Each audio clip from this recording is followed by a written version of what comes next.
Hello and good morning to all employers there in Hong Kong. My name is Baby Sil Soriano Docot. I'm 34 years old and I live in Silang, Cavite, Philippines.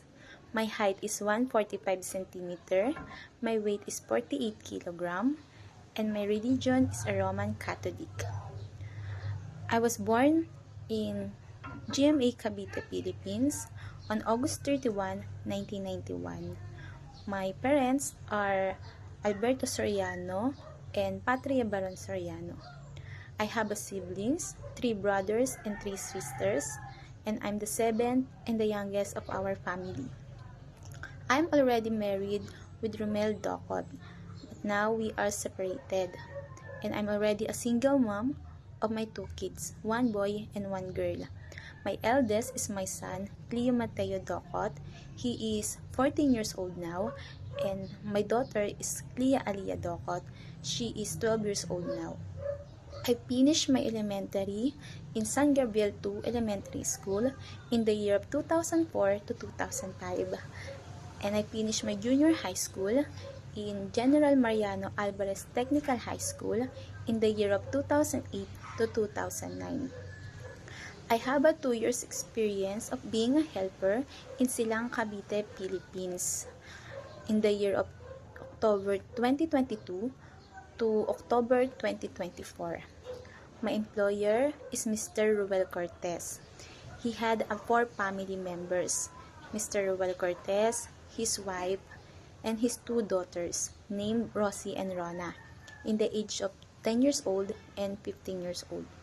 My major duties is to clean the house, ironing, cooking, washing their clothes, car washing, and I go to the market to buy their foods and stuff.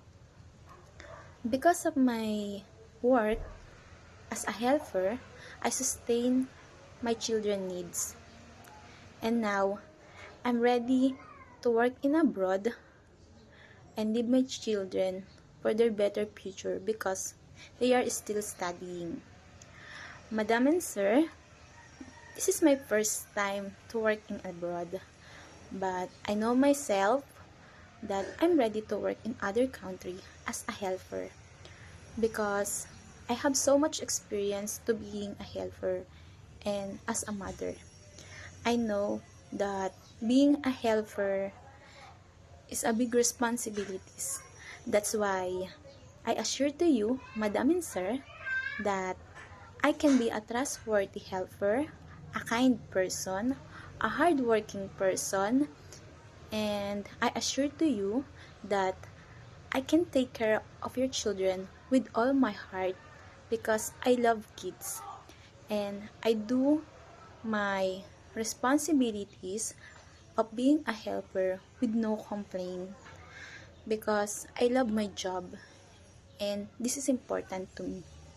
Madam and Sir, please help me to looking for work and to work with you. Thank you and God bless.